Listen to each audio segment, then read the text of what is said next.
এক রহস্যময় দরগাহের ভয়ঙ্কর ঘটনা। বন্ধুরা, প্রতি জুম্মার রাতে দরগাহে গিয়ে সালাম জানাতে যাওয়া এক তরুণী কিভাবে সবার সামনে হঠাৎ জানোয়ারে রূপান্তরিত হয়ে গেল। সে দরগাহে গিয়ে এমন কি অপরাধ করেছিল যে তাকে এত ভয়াবহ শাস্তি দেওয়া হলো, যা দেখে সেখানে উপস্থিত সবাই আল্লাহর ভয়ে কেঁপে উঠল।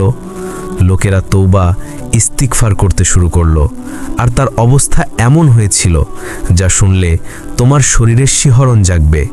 তাই দরগাহে যারা যান তারা অবশ্যই এই গল্পটি শুনুন, কারণ হয়তো তোমরাও এমন ভুল করছো কিন্তু তা পাপ বলে মনে করছো না। এই গল্প শেষ পর্যন্ত শোনো, কারণ এটি এমন একটি সবক যা তোমার জীবন বদলে দিতে পারে। এই মেয়েটির নাম ফাতিমা ছিল। সে ছিল অপরূপ সুন্দরী এবং প্রাণচঞ্চল। পুরো পরিবারের আদরের কেন্দ্রবিন্দু ছিল সে। তার বাবা মায়ের প্রথম সন্তান, যে অনেক দোয়া ও মানতের পর এই দুনিয়ায় এসেছিল। ফাতিমার পর আল্লাহ তার বাবা মাকে একটি ছেলে দিয়েছিলেন, কিন্তু ফাতিমার প্রতি যে ভালোবাসা তারা দেখাতো তা ছেলের প্রতি দেখাতে পারেনি। এইভাবে বাবা মায়ের অতিরিক্ত ভালোবাসা ফাতিমাকে বেপরোয়া করে তুলেছিল। এই বিষয়টি তার বাবার মনে ধরা পড়েছিল যখন তিনি ফাতিমাকে পাড়ার এক যুবকের সাথে চিঠি আদান প্রদান করতে দেখেন। তখন তিনি পুরোপুরি হতভাগ হয়ে গিয়েছিলেন। বিশ্বাসই করতে পারছিলেন না যে তাদের মেয়ে এমন কিছু করতে পারে। এখন তিনি এই সবের দোষ কাকে দেবেন? তার স্ত্রীর লালন পালনের উপর, না নিজের উপর? কারণ যখনই তার স্ত্রী ফাতিমাকে কিছু বলতে যেতেন, তিনিই মা মেয়ের মাঝে এসে দাঁড়াতেন, বলতেন, আরে আমার মেয়েকে সবসময় তুমি টোকাটুকি করো, খবরদার যদি দ্বিতীয়বার তার সাথে কঠোরভাবে কথা বলো তাহলে আমার চেয়ে খারাপ কেউ হবে না। এইভাবে তিনি চুপ হয়ে যেতেন। এখন তিনি ভেবেছিলেন মেয়ে যাতে হাতের বাইরে না চলে যায় বা সীমা অতিক্রম না করে, তার বিয়ে দেওয়া উচিত। তিনি সেই যুবকের সাথে বিয়ের কথা বলেছিলেন যার সাথে ফাতিমার সম্পর্ক ছিল, কিন্তু সেই যুবক সাফ জানিয়ে দিল, আরে আঙ্কেল, আমি তো শুধু সময় কাটানোর জন্য তার সাথে কথা বলতাম। তুমি তাকে আমার গলায় বেঁধে দিতে চাও, আমি তার সাথে বিয়ে করব না। তখন তিনি তার এক শিষ্য হাসানের সাথে ফাতিমার বিয়ের সিদ্ধান্ত নিলেন এবং ফাতিমাকে না জানিয়ে বিয়ের তারিখ ঠিক করে ফেলেন। যখন ফাতিমা এটা জানতে পারল, তিনি আপত্তি জানালেন। তখন তার বাবা বলতে লাগলেন, মা, তুমি আমার উপর নিজের অধিকার জাহির করার ক্ষমতা হারিয়ে ফেলেছ। আমি যা ভালো মনে করব তাই করব। ফাতিমা বউ সেজে হাসানের সাথে তার বাড়িতে চলে এলো। বিয়ের কিছুদিন পরই তার বাবা মারা যান। তার মা ও ভাইকে অসহায় রেখে তার মা অন্যের বাড়িতে কাজ করে নিজের ও ছেলের পেট চালাতে লাগলেন। এইভাবে ফাতিমার মায়ের বাড়িতে মা ও ভাই ছাড়া আর কেউ ছিল না। বিয়ের পর ফাতিমার মায়ের ব্যবহার তার প্রতি খুব ভালো হয়ে গিয়েছিল। হাসান ছিল একজন সরল যুবক। সে ছিল একজন দিনমজুর। তার পড়াশোনা কম ছিল, তাই সে কোনো ভালো চাকরি করতে পারত না, আর তার কাছে এত টাকাও ছিল না যে সে নিজের ব্যবসা শুরু করতে পারত। বেচারা দিনমজুরি করে নিজের ও পরিবারের পেট চালাতো। সে খুশি ছিল যে তাকে এত সুন্দরী স্ত্রী পেয়েছে, যে সুগৃহিণী হবে এবং তার বাড়িও সাজিয়ে রাখবে, কারণ তার মা এমনই ছিলেন এবং তার বাবাও ছিলেন খুব শরীফ মানুষ। কিন্তু বিয়ের পর হাসান বুঝতে পারল যে ফাতিমা তার মা বাবার থেকে সম্পূর্ণ আলাদা। বাড়ি পরিষ্কার করতে তার ভালো লাগতো না, আর বাড়ির কাজে তার কোনো আগ্রহ ছিল না। বিয়ের কিছুদিন পরই সে জেদ শুরু করলো, আমাকে মোবাইল কিনে দিতে হবে। হাসান বলতে লাগলো, আমার কাছে যত তাড়াতাড়ি টাকা জমবে আমি তোমাকে মোবাইল কিনে দেব। কিন্তু ফাতিমা তার কথা থেকে পিছু হটতে প্রস্তুত ছিল না। এখনই মোবাইল কিনে দাও। সে মোবাইলের মাধ্যমে তার পুরনো প্রেমিকের সাথে যোগাযোগ করতে চাইতো, কারণ তার বাবা জোর করে বিয়ে দিয়েছিল, কিন্তু সে তাকে ভুলতে পারেনি। এই কথা হাসান একেবারেই জানতো না। যদি জানতো তাহলে সে কখনোই ফাতিমার সাথে বিয়ে করত না। তখন হাসান তার কিছু বন্ধুদের কাছ থেকে ধার করে ফাতিমার জন্য মোবাইল কিনে দিল। ফাতিমা বলল, ওয়াও, আপনি কত ভালো, এত সহজে আমার কথা মেনে নিয়েছেন। ফাতিমা খুশি হয়ে গিয়েছিল।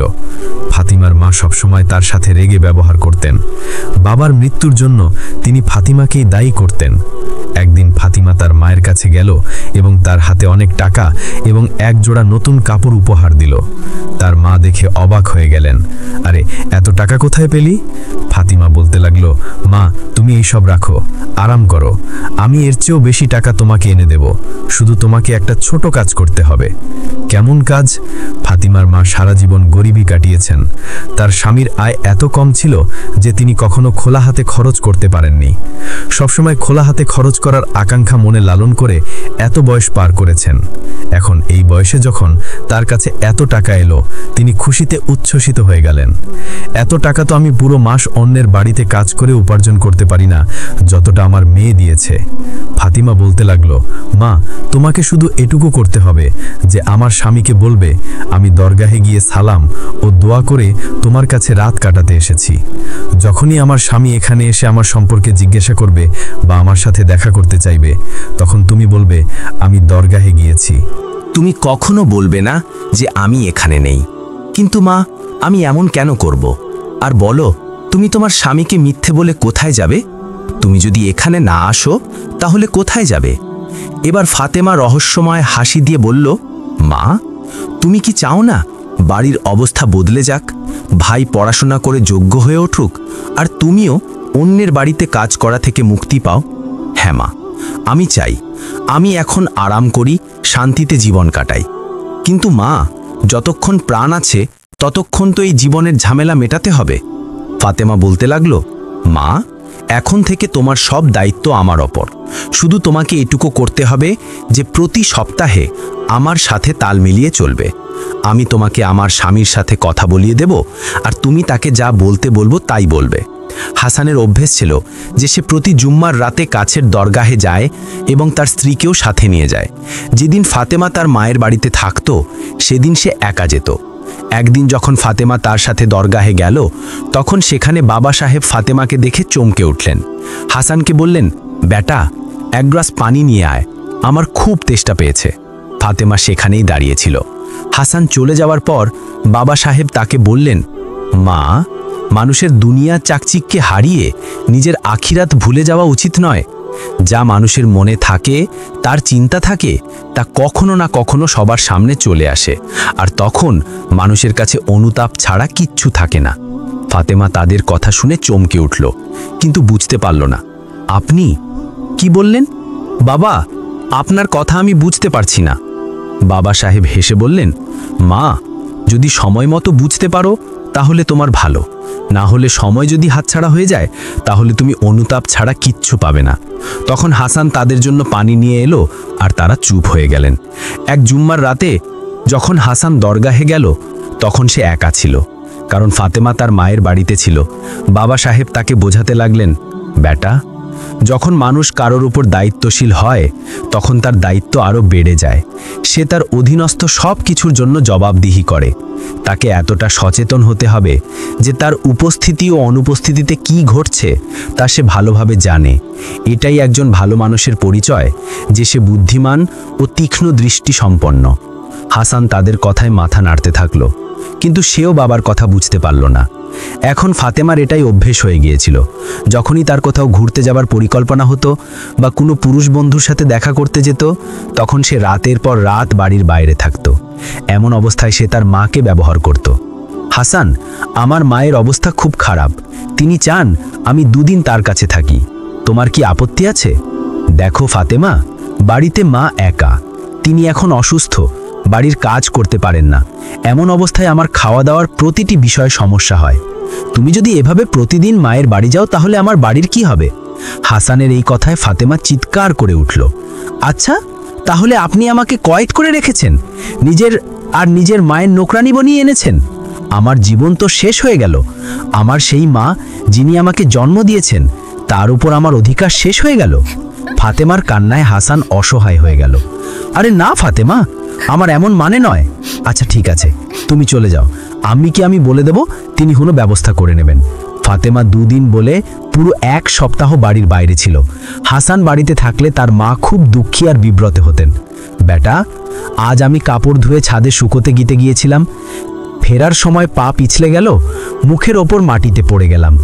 এখন আমার চলার ফেরার সাহস নেই, খাবারও বানাইনি বেটা। আমার মধ্যে সাহস নেই, এই কষ্টে আমার প্রাণ বেরিয়ে যাচ্ছে। আম্মি, তুমি থামো, আমি তোমাকে ডাক্তারের কাছে নিয়ে যাই। হাসান তার মাকে ডাক্তারের কাছে নিয়ে গেল। মলম আর ব্যান্ডেজ করিয়ে বাড়ি ফিরে এলো। তারপর সে সোজা ফাতেমার মায়ের কাছে গেল। খালাজান, আপনি ফাতেমাকে আমার সাথে পাঠিয়ে দিন। ফাতেমার মা অবাক হয়ে গেলেন। কি মানে বেটা? আরে, আপনার কাছে ফাতেমা এসেছে, গত 1 সপ্তাহ ধরে আপনার কাছেই আছে, তাকে বলুন আমার সাথে চলে আসুক।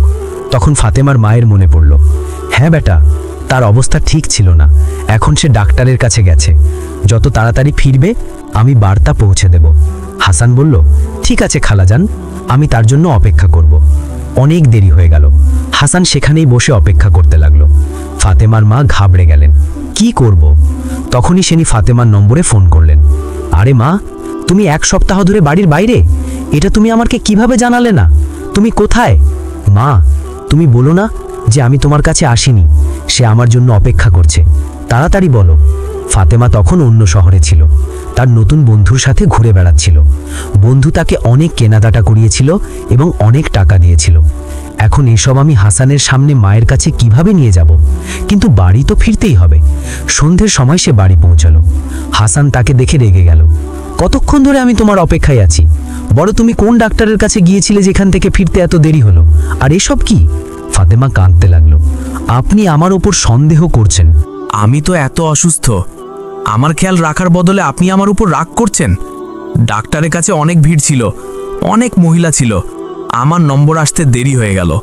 তারপর দরগায় গিয়েছিলাম সালাম ও দোয়া করতে, আর আপনি আমার কথা না বুঝে রাগ করছেন।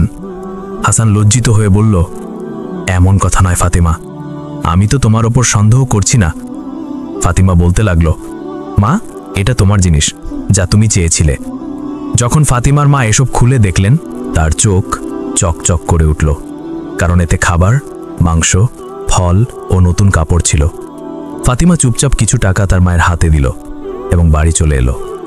মা, আমি কিছুদিন পর আবার বাইরে যাব, আমার কিছু কাজ আছে। তখন তুমি আমার স্বামীকে বলবে যে আমি কোনো আত্মীয়ের বাড়ি গিয়েছি এবং সেখান থেকে গোস পাকের দরগায় যাব, কারণ সেখানে আমার কিছুদিন লাগতে পারে। আরে মা, বলো তুমি কি করছো? তখন ফাতিমা মাকে সত্য বলে দিল, মা, আমি গরিবী জীবন কাটাতে কাটাতে ক্লান্ত হয়ে গিয়েছি, তাই আমি ছেলেদের কাছ থেকে টাকা নেই আর বিনিময়ে তাদের খুশি করি। ফাতিমার মা তাকে তীব্রভাবে ধমক দিলেন, মা, এটা ভুল, এটা পাপ, তোমার এমন করা উচিত নয়। ফাতিমা বলল, মা, আমি কি করব? এভাবে কষ্ট করে জীবন কাটাবো? আর তোমার জন্য এত টাকা আমি কোথায় থেকে আনবো? আমার স্বামীর তো এত আয় নেই। ফাতিমার মা চুপ হয়ে গেলেন। আচ্ছা মা, আমাকে আরও কিছু টাকা দাও, তোমার ভাইয়ের স্কুলের ফি দিতে হবে আর কিছু কেনাকাটাও করতে হবে। ফাতিমা তার মায়ের হাতে আরও কিছু টাকা দিল। তারপর তার মা তাকে বোঝালেন, মা, এটা ভুল। কিন্তু ফাতিমা মুখ ফিরিয়ে বাইরে চলে এলো এবং তার স্বামীর সাথে বাড়ি ফিরল। বাড়িতে এসে সে কিছু ফল এবং খাবারের জিনিস নিয়ে এলো। এটা সব আম্মি পাঠিয়েছেন। ফাতিমার শাশুড়ি দেখে খুশি হয়ে গেলেন, তাকে দোয়া দিতে লাগলেন, আল্লাহ তোমার মাকে দীর্ঘ জীবন দিন। কিন্তু মা, মায়ের কাছ থেকে এসব নেওয়া ঠিক নয়, তিনিও তো বেচারি অন্যের বাড়িতে কাজ করেন, এত পরিশ্রম করেন, তোমার উচিত মায়ের সাহায্য করা, তার উপর বোঝা না চাপানো। ফাতিমা তার শাশুড়ির কথা এক কান দিয়ে শুনে অন্য কান দিয়ে বের করে দিল। এখন শাশুড়িও ফাতিমার রংঢং দেখে অবাক হয়ে গেলেন। আরে মা, তোমার এই গয়নাগুলো কোথায় থেকে এলো? আমরা তো তোমাকে শুধু সোনার আংটি আর ঝুমকা দিয়েছিলাম, তোমার মায়ের বাড়ি থেকে তো তোমাকে সোনার কিছু দেওয়া হয়নি, তাহলে এই সোনার চুড়ি আর আংটি কোথায় থেকে এলো? ফাতিমা ঘাবড়ে গেল। এগুলো সব নকল, আসল সোনার নয়। ফাতিমার শাশুড়ি এই দুনিয়ায় অনেক দেখেছেন, তিনি তার পুত্রবধূর রংঢং দেখে উদ্বিগ্ন হয়ে পড়লেন। হয়তো কিছু গোলমাল আছে, এই গয়নাগুলো তো আমার কাছে আসল মনে হচ্ছে, কোথাও এমন তো নয় যে আমার পুত্রবধূ চুরি বা ডাকাতি করেছে। কিন্তু তিনি এমন কিছু বলে তার পুত্রবধূকে নিজের বিরুদ্ধে করতে চাননি। তিনি জানতেন তার পুত্রবধূ শুধু একটা সুযোগ খুঁজছে শাশুড়ির বিরুদ্ধে অভিযোগ করার, আর তাই হলো। ফাতিমা উদ্বিগ্ন হয়ে পড়ল যে তার শাশুড়ি তার জন্য সমস্যা তৈরি করতে পারে, তাই সে তার স্বামীকে তার শাশুড়ির বিরুদ্ধে ভড়কাতে লাগলো। একদিন যখন হাসান বাড়ি ফিরল, ফাতিমা দরজার সামনে বসে ফুপিয়ে কাঁদছিল। ইয়া আল্লাহ, তুমি আমার জন্য কেমন নসিব লিখেছ, আমাকে কেমন বাড়িতে বউ বানিয়ে পাঠিয়েছ। হাসান তাকে কাঁদতে দেখে উদ্বিগ্ন হয়ে পড়ল, তার হাত পা ফুলে গেল। আরে কি হয়েছে ফাতিমা, কেন এত উদ্বিগ্ন হচ্ছ, কেন কাঁদছ? তোমার আম্মি আমার জীবন হারাম করে দিয়েছেন, আমি তো পুরো বাড়ির কাজ করি, তবুও তিনি আমার উপর খুশি হন না। এই কাপড় আমার মা আমাকে কিনে দিয়েছেন। আজ আমি এই কাপড় পরেছি যাতে তুমি আসার আগে একটু সাজগোজ করি, কিন্তু তোমার আম্মি এটা সহ্য করতে পারেন না। তিনি আমার উপর অভিযোগ করতে লাগলেন যে আমি জানি না কিভাবে এই কাপড় পেয়েছি। হাসান খুব রেগে গেল। সে তার মায়ের ঘরে গেল। আম্মি, তোমার আমার স্ত্রীর উপর এমন অভিযোগ করা উচিত নয়। আরে বেটা, কি হয়েছে? এত রাগ কেন? আমি তার উপর কি অভিযোগ করেছি? আপনি বলেছেন যে সে চুরি করে, লোকের বাড়িতে গিয়ে ভিক্ষা করে। হাসানের মা চুপ হয়ে গেলেন। বেটা, তুমি নিজে তোমার স্ত্রীর রং ঢং দেখো, নিজের চোখ খোলা রাখো, তাহলে বুঝতে পারবে তার কাছে এমন সব জিনিস আছে যা তুমি কখনো তাকে কিনে দাওনি, আর সেগুলো কেনার ক্ষমতাও তোমার নেই। তার কাছে দামি কাপড়, সোনার গয়না, এগুলো কোথায় থেকে আসছে? কিন্তু হাসানের উপর তার স্ত্রীর মিথ্যা ভালোবাসার পট্টি বাঁধা ছিল। সে তার সাথে এমন ভালোবাসার ব্যবহার করত যেন তার ছাড়া দুনিয়াতে আর কেউ নেই। যদিও হাসান তার স্ত্রীর আসল রূপ না জেনে তার প্রতি ভালোবাসা উজাড় করেছিল। তার মা বারবার তাকে বোঝাতো, বেটা, আমার তোমার স্ত্রীর রং ঢং ঠিক লাগছে না। তার প্রতি সপ্তাহে দরগায় যাওয়া, মায়ের বাড়ি যাওয়া আর সবসময় মোবাইলে লেগে থাকা এসব ঠিক নয়। ভালো মেয়েদের এমন আচরণ হয় না। একদিন যখন ফাতিমা 2 দিনের জন্য মায়ের বাড়ি গেল, তখন হাসানের মা বললেন, চলো আমরা পুত্রবধূর বাড়ি যাই, তাকে ডাকি। অনেক দিন হয়ে গেল তার মায়ের সাথে দেখা হয়নি। তারা দুজন তার বাড়ি পৌঁছালো, আর হাসানের মায়ের যে সন্দেহ ছিল তাই সত্য হলো। ফাতিমা তো তাদের বাড়ি আসেনি এবং এবার সে তার মাকেও খবর দেয়নি। ফাতিমার মা তাদের দেখে বললেন, আরে আপনারা একা এসেছেন? ফাতিমা তো আপনাদের সাথে আসেনি। ফাতিমার মায়ের এই কথায় তারা দুজন অবাক হয়ে একে অপরের দিকে তাকালো। ফাতিমা তো 2 দিন ধরে বাড়িতে নেই, সে তো আপনার কাছে এসেছে। হাসানের মায়ের কথায় ফাতিমার মা হেঁচকি দিয়ে বললেন, হ্যাঁ হ্যাঁ, সে আমার কাছেই ছিল। কিছুক্ষণ আগে সে বাড়ি চলে গেছে, হয়তো কোনো বান্ধবীর সাথে দেখা করতে গেছে, আর বলছিল সম্ভব হলে গোশ পাকের রওজা জিয়ারত করতে যাবে। ঘরে ফিরে হাসানের শাশুড়ি তাড়াতাড়ি ফাতিমাকে ফোন করলেন। ফাতিমা শুনে ঘাবড়ে গেল। আম্মি, এই বাহানা করে দাও, আমি এক আত্মীয়ের বাড়ি গিয়েছি, কাল ফিরব। কিন্তু পরের দিন ফাতিমা ফিরে এলো, তখন তার রং এমন ছিল, এমন পোশাক পরেছিল যে হাসানের মা তার ছেলের দিকে তাকিয়ে বললেন, বেটা, এখনো সময় আছে, তুমি তোমার স্ত্রীর ওপর নজর রাখো, দেখো সে কোথায় যায়, কার সাথে মেলে। তার রং ঢং আমার ঠিক লাগছে না। কিন্তু হাসান কখনো তার মায়ের কথা শোনেনি। সবসময় এক কান দিয়ে শুনে অন্য কান দিয়ে বের করে দিত। এমনকি সে কখনো তার স্ত্রীর মোবাইল দেখে জানার চেষ্টা করেনি যে সে কার সাথে কথা বলে। সে তার ঘরে চলে গিয়েছিল।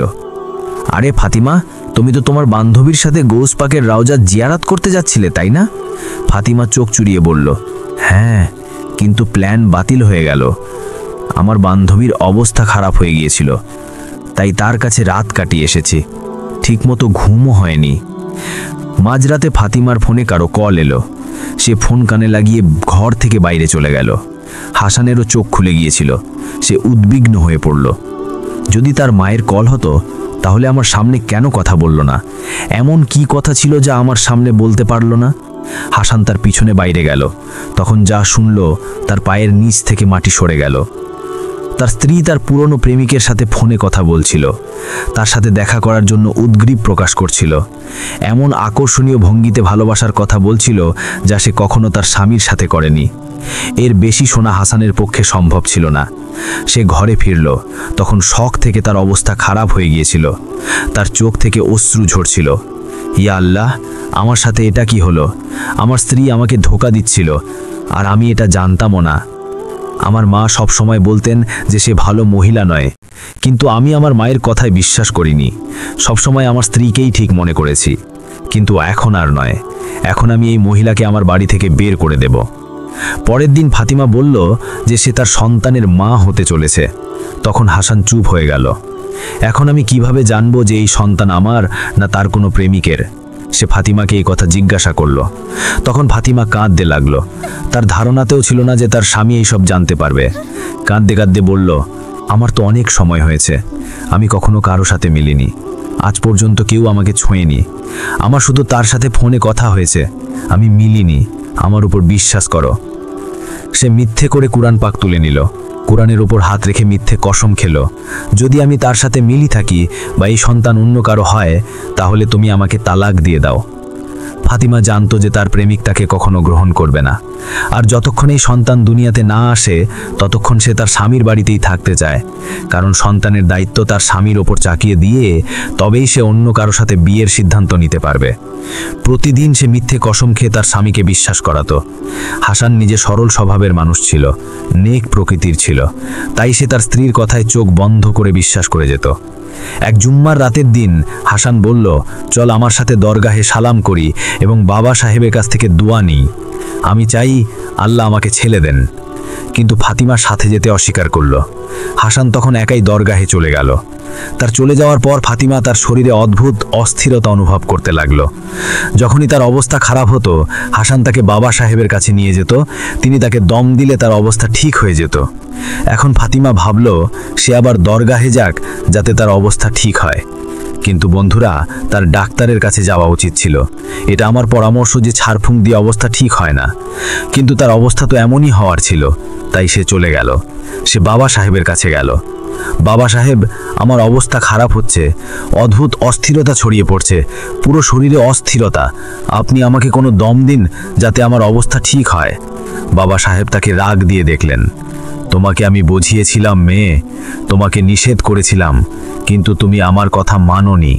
এখন তুমি তোমার শাস্তির জন্য প্রস্তুত হও। তার কণ্ঠে এমন ভয় ছিল, এত দরদ ছিল যে ফাতিমা তার জায়গায় অসাড় হয়ে গেল। এ কেমন কথা বলছেন সাহেব বাবা?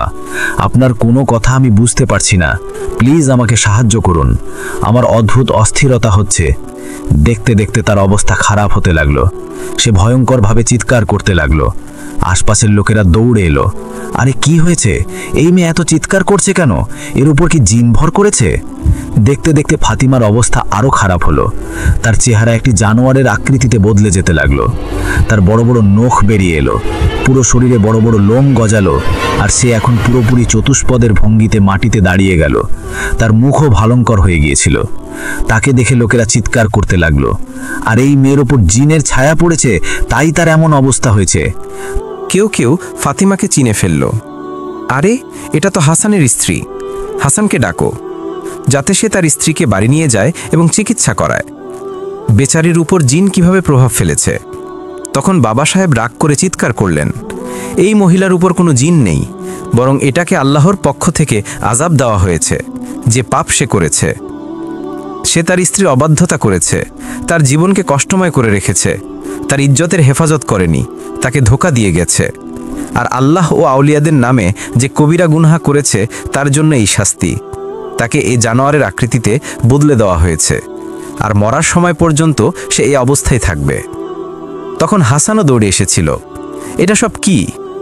বাবা সাহেব বলতে লাগলেন, বেটা, এটা তোমার স্ত্রী, যার উপর আল্লাহ তার আযাব নাজিল করেছেন, যাতে সে এই দুনিয়ার লোকেদের দেখাতে পারে যে যে কেউ তার সীমা লঙ্ঘন করে, গসপাকের নামে গুনাহ করে, আর তার মাহরম সম্পর্কের ইজ্জত নষ্ট করে, তাকে দুনিয়ায় কেমন ভয়ঙ্কর শাস্তি দেওয়া হয়। চিন্তা করো বেটা, এটাকে দুনিয়ায় এই শাস্তি মিলেছে, মরার পর তার পরিণতি কি হবে? ফাতিমা ভয়ঙ্করভাবে চিৎকার করছিল, সে কাঁদছিল, ছটফট করছিল। তার অবস্থা দেখে হাসানের চোখে অশ্রু এসে গিয়েছিল। সাহেব বাবা, আমি বুঝতে পারছি না, আমার স্ত্রী আখির এমন কি করেছে যে এটা সব হয়েছে? তখন বাবা সাহেব বললেন, এর মাকে ডাকো, যাতে সেও সবক নিতে পারে। সে তার মায়ের দায়িত্ব পালন করেনি, তার সঠিক লালন পালন করেনি, তাকে ভালো মন্দের পার্থক্য শিখায়নি, বরং তার হারাম টাকা লুটেছে। তাকে ডাকো, যাতে সে দেখতে পারে যে তার পরিণতিও এর চেয়ে খারাপ হবে। ফাতিমার মাকে সেখানে ডেকে আনা হলো, আর তিনি চিৎকার করে অজ্ঞান হয়ে গেলেন। তাকে সচেতন করা হলো। বাবা সাহেব বললেন, বলো, তোমার মেয়ে কি করেছিল যে তাকে এই শাস্তি দেওয়া হয়েছে? নিজের মুখে সব বলো, যাতে এই লোকেরাও সবক নিতে পারে এবং এই গুনাহ থেকে বাঁচতে পারে। কাঁদতে কাঁদতে ফাতিমার মা বললেন, আমার মেয়ে তার স্ত্রীর আমানতে খিয়ানত করছিল। টাকার লোভে সে পর পুরুষের সাথে সম্পর্ক গড়েছিল। তাদের সে সব কিছু দিচ্ছিল, যা শুধু তার স্ত্রীর অধিকার ছিল, তাদের ভালোবাসা, তার শরীর। আমার মেয়ের এসব করা উচিত ছিল না। আর এই কাজের জন্য সে আউলিয়াদের মাজারে যাওয়ার বাহানা করত। আমি মা হয়েও তাকে এসব থেকে থামাইনি। আমিও লোভে অন্ধ হয়ে গিয়েছিলাম। আমি আমার মেয়েকে থামাইনি। আল্লাহ আমাকে মাফ করো। ইয়া আল্লাহ, আমার মেয়েকে এই আযাব থেকে মুক্তি দাও। হাসান ফুপিয়ে কাঁদতে লাগলো। কেন আপনারা এমন করলেন? আমাকে এত দুঃখ দিলেন, এত বড় ধোঁকা দিলেন। আমি তার জন্য দিনরাত কাজ করি, পরিশ্রম করি, আর সে আমাকে এই প্রতিদান দিল যে আমার ইজ্জতের হেফাজত করতে পারল না। আমি তার সাথে সত্যিকারের ভালোবাসা করেছি, চোখ বন্ধ করে বিশ্বাস করেছি, কিন্তু সে আমার সাথে কি করলো? আর আপনি তো মা ছিলেন, আপনার তাকে ভালো মন্দের তামিজ শেখানো উচিত ছিল। ফাতিমার মা কাঁদতে কাঁদতে নিজের অবস্থা খারাপ করে ফেললেন। বাবা সাহেব বললেন, দেখো তোমরা লোকেরা, যে মহিলা তার স্ত্রীর অবাধ্যতা করে, তার আমানতে খিয়ানত করে, তার পরিণতি কি হয়? ফাতিমা চিৎকার করে সেখান থেকে পালিয়ে গেল। বাবা সাহেব বললেন, এখন যতক্ষণ এটা জীবিত থাকবে ততক্ষণ এভাবেই থাকবে, এই আযাবে আটকে থাকবে। হাসান বলল, এটা তো আমার ছেলের মা হতে চলেছে, আমার ছেলের কি হবে? বাবা সাহেব বললেন, সে তোমার ছেলে নয়, জানি না তার বাবা কে, আর এখন এই ছেলের কি হবে তা আল্লাহই ভালো জানেন। বেটা, আমরা এতে কি করতে পারি? হাসান তার স্ত্রীকে খুঁজে বের করার অনেক চেষ্টা করলো, কিন্তু সে জঙ্গলে কোথাও হারিয়ে গেল। সে দ্বিতীয়বার তার স্ত্রীর চেহারা দেখেনি। 1 সপ্তাহ পর তার স্ত্রীর লাশ জঙ্গলের বাইরে পাওয়া গেল। সে কাঁদতে কাঁদতে গ্রামের লোকেদের ডাকলো, ইমাম সাহেবকেও ডাকলো। তারপর গ্রামের মহিলাদের সাহায্যে তার স্ত্রীকে গোসল দিয়ে দাফন করা হলো। হাসান প্রতিদিন তার স্ত্রীর কবরে যায়, তার জন্য দোয়াই মাগফিরাত করে, তারপর বাড়ি ফিরে মায়ের সাথে বাড়ির কাজে সাহায্য করে। কিছুদিন পর তার মা তার দ্বিতীয় বিয়ে দিয়েছিলেন। সে ছিল গ্রামের এক সরল মেয়ে, কিন্তু খুব নেক ও সৎ। হাসানের মায়েরও তার উপর কোনো অভিযোগ ছিল না, আর সেই মেয়ের নেকির কারণে আল্লাহ হাসানের জীবনও রং এনে দিয়েছিলেন। দিন দিন তার বাড়ির অবস্থা বদলে যেতে লাগলো। আল্লাহ তার বাড়িতে মেয়ে সন্তানের রহমতও দান করলেন। এখন সে আল্লাহর শুকরিয়া আদায় করতে ক্লান্ত হয় না। কিন্তু আজও তার হৃদয়ে তার প্রথম স্ত্রীর দুঃখ তাজা, কারণ সে তার প্রথম স্ত্রীকে এত ছাড় দিয়েছিল যে সে আল্লাহ ও আউলিয়াদের নামে দরগাহে যাওয়ার বাহানায় কত কিছু করেছে। হাদিসে আছে, একজন মহিলা যদি দোজখে যায় তবে সে তার সাথে 4 জন পুরুষকে নিয়ে যায়, তার বাবা, ভাই, স্ত্রী, ছেলে। তাই বলা হয়, তোমাদের নিজেদের মহিলাদের সম্পর্কে খোঁজ খবর রাখা উচিত, তাদের উপর গভীর নজর রাখা উচিত, কারণ তোমরা তাদের অভিভাবক। যদি তারা তোমাদের কথা মানে তাহলে ঠিক আছে, না হলে তাদের জন্য জাহান্নাম অপেক্ষা করছে। প্রিয় বন্ধুরা, যদি এই হৃদয় বিদারক শিক্ষণীয় গল্প থেকে তোমরা উপকৃত হয়ে থাকো, তবে এটি তোমার পরিবার, বন্ধু, আত্মীয় এবং সবার মাঝে শেয়ার করো, কারণ তারাও এ থেকে শিক্ষা নিতে পারবে। আর আমার চ্যানেল সাবস্ক্রাইব করে কমেন্ট বক্সে আল্লাহু আকবার ও আস্তাগফিরুল্লাহ অবশ্যই লিখো। ধন্যবাদ সবাইকে শেষ পর্যন্ত আমাদের সাথে থাকার জন্য।